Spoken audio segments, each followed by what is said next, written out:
This is Troy Black with Filibusted headlines. Today we're going to be talking about, was President Putin recently targeted in an assassination attempt or an act of war against his life? And are the rumors true? Let's wait and find out. We're also going to be talking about all things Russia, Ukraine, some of the updates over the weekend, as well as Harvard versus Trump, as well as Trump versus the EU.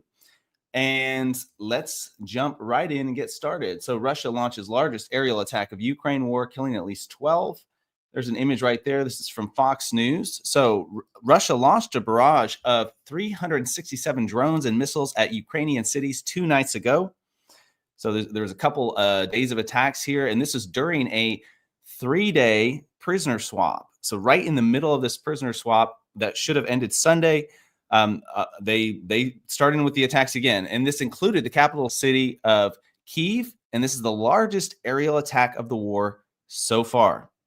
So U.S. Special Envoy to Ukraine, Keith Kellogg, not to be confused with the cereal, said on Sunday the attack was a clear violation of the 1977 Geneva peace protocols and called for an immediate ceasefire. Obviously, those are going to be empty words. But Kyiv actually was supposed to be celebrating Kyiv Day, which is a national holiday that falls on the last Sunday of May, commemorating its founding in the 5th century. And for us here in the United States, who are currently celebrating Memorial Day today, that's kind of sad and should act as a good reminder to be in prayer for those around the world who are currently not experiencing peace like we are. So Trump has responded to what Putin is doing, and Trump says Putin has gone absolutely crazy. So this has changed very significantly from some of the rhetoric that Trump has been using when talking about Putin and the current war efforts. And he's actually currently considering more sanctions on Russia because of these attacks. So if this were not true, it would be funny because of the just back and forth between these leaders. So Trump says he's considering more sanctions. He also said that Zelensky should shut up, and essentially is telling him to be quiet during these or after this recent barrage of attacks. The Kremlin has suggested that Trump is emotionally overloaded, and Zelensky claims that the U.S. silence over the attack will actually help to encourage Putin in his efforts. So they are all criticizing each other for different reasons. But here's the silver lining. Russia and Ukraine actually have swapped hundreds of prisoners, even during these airstrikes. So this 3-day prisoner swap was successful, at least to an extent. And Russia and Ukraine exchanged hundreds of more prisoners Saturday and probably some on Sunday as well, although we could not find a report on that.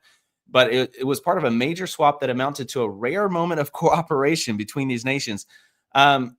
Even during a failed effort to reach a ceasefire. So from what we saw, 270 service members and 120 civilians were swapped just Saturday between these two nations. So this came literally hours after this massive attack. But we also see some of the other tensions rising still. So Putin says that Russia is creating a buffer zone along the Ukrainian border. And Putin has used this buffer zone language to say that they are proposing that they are working towards peace. Yet Ukrainian officials feel that this is just a facade to take more land. And we actually saw some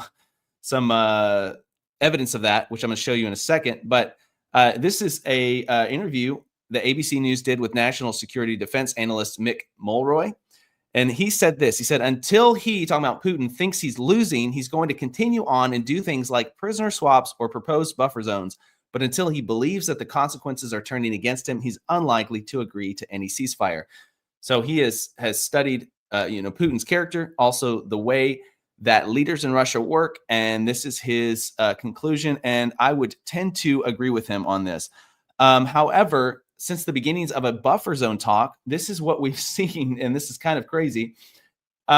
This was a Russian official, and he's released a map. I'm not going to try to pronounce his name, but he released this map in a talk that he gave.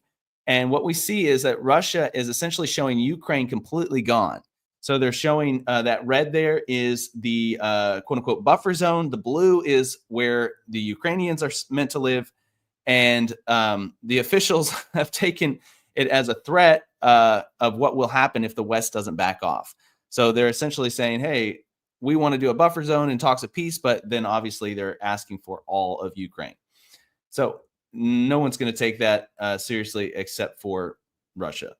This is headlines today. This is what probably what you clicked on this video for. But Ukraine reportedly attempts to assassinate Putin, or whatever word you like to use, maybe a war targeted war effort or something like that. But a Russian commander claims Putin's helicopter was at the epicenter of Ukrainian drone attack. So this actual attack took place on May 20th. And essentially, a Russian military commander has claimed that President Vladimir Putin's helicopter was right at the middle of this attack. And he was essentially saying they were targeting him, and that was the purpose of this attack. And this the claim wasn't made till 5 days after the alleged incident, so just on May 25th. And the Kyiv Independent, which is this newspaper here, a Ukrainian source, they said they could not independently verify this claim, and the commander did not provide any evidence of it. So this is essentially, you'd have to take his word for it. Ukrainian observers noted that the claims could be an attempt to garner support for the Russian president by painting him as more closely involved in the fighting. So essentially saying, hey, look, he's out there on the front lines. He's risking his life, saying that. Here's the question we're left with today. This is potentially one of two things are happening here. Number one, could this have been a response to this attack on Ukraine and these, a couple days of just bombings and attacks?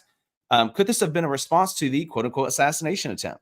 Could Putin have felt, the fire from beneath and decided, hey, that was too close for comfort? And could he have been responding to that? Or could this have simply been a story that Russia shared meant to make him look better during this recent attack? So it could have gone both ways. We have to wait and find out if the proof is out there and if the evidence points to any solid conclusion or not. Probably not, since a lot of the times the reports are swayed towards whatever the nation that they're coming from wants. So in other news, Harvard has continued the drama as President Trump calls out the school for continuing to withhold information. So we've got a image of, or you can actually go through the whole gallery if you don't have anything better to do, of students who are protesting. And it says Trump says he wants names and countries of all international students at Harvard. So the White House spokesperson put out a statement saying President Trump is simply asking for a list of foreign students studying at Harvard's campus. It's an easy request that they should be more than willing to provide given all the money they receive and ask for from the federal government. I'll say this, universities like Harvard get billions and billions and billions of dollars. And I just personally have no idea where that money is going. No idea where the money is going. But the number of Harvard professors that have said, hey, we're fleeing the country since this whole debacle began, would maybe potentially point to some of them being overpaid and realizing they're not going to be able to suck as much money from the U.S. government as they have been since this began. So President Trump has hinted around at foul play without directly saying it, but with his rhetoric in a recent Truth post, making specific mention that Harvard is very slow in the presentation of these documents, and probably for good reason. So he has actually also attempted to block the school from receiving aid for the visa program, but Judge Allison Burroughs blocked the move temporarily, and a hearing will be held this Thursday to evaluate the restraining order for extension. But early this morning, President Trump threatened to reallocate $3 billion of grant money to trade schools. And I think that would be a good thing. So there's a lot of talk about should the young people be going to college nowadays? Is college a scam? I would probably, even though I went to a private university and my parents, thank the Lord, were willing to pay for a lot of that. And I was very blessed. And I understand that I come from a very blessed position. I come from a very blessed place in life. Even though we weren't rich, my parents sacrificed a lot to be able to allow me to do that. And I'm very grateful for that.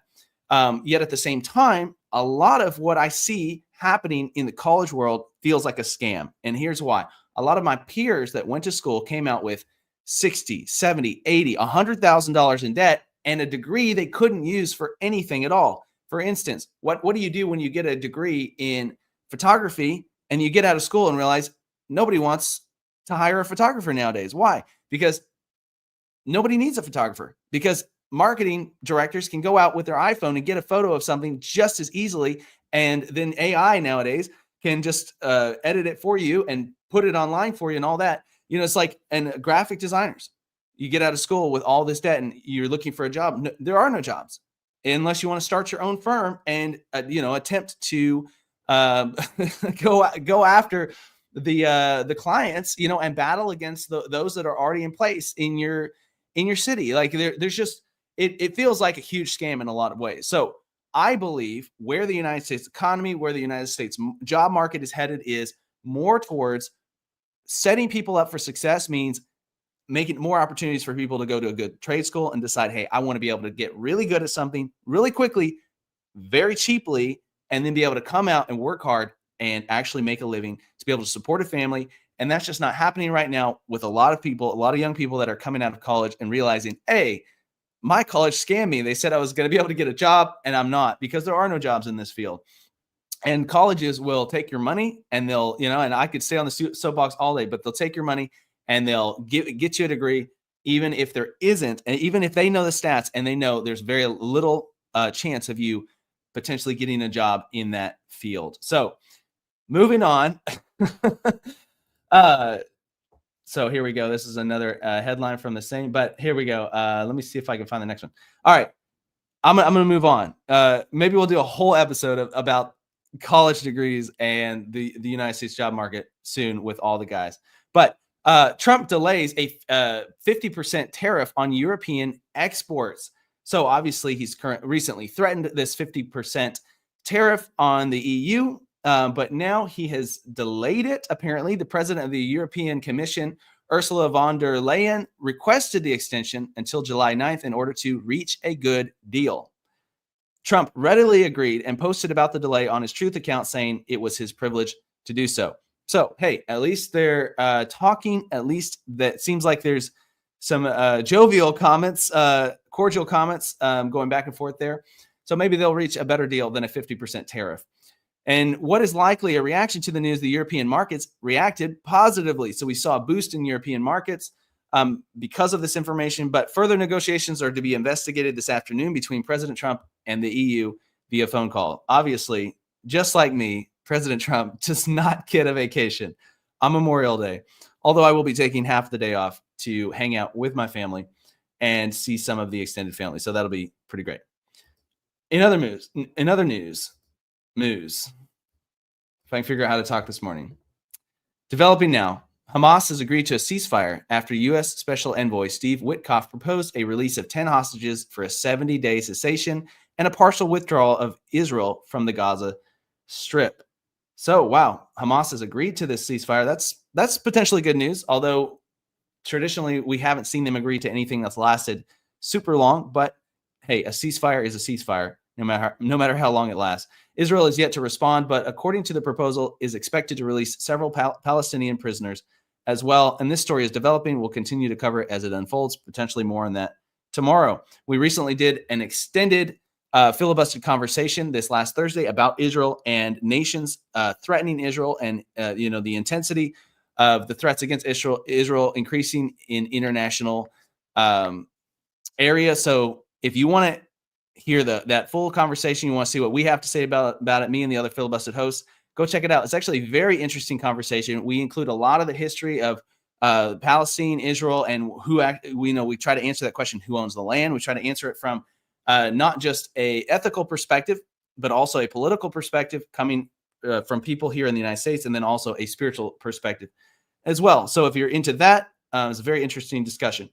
But in other news, a trending video was posted this morning showing French President Macron as he's about to exit a plane when suddenly he is smacked by what appears to be his wife's hand. Not a good start to the day for Macron. Now, there has been this odd rumor that potentially his wife is secretly a male, but this video clearly shows that First Lady Brigitte Macron does indeed hit like a girl, squashing that rumor sufficiently. So that's the joke that my producer has asked me to read this morning. Hopefully it landed.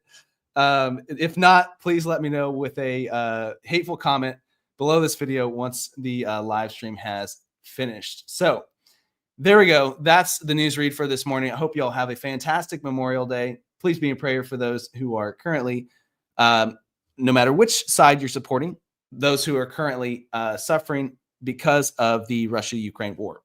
So that's it, and I will see you next time.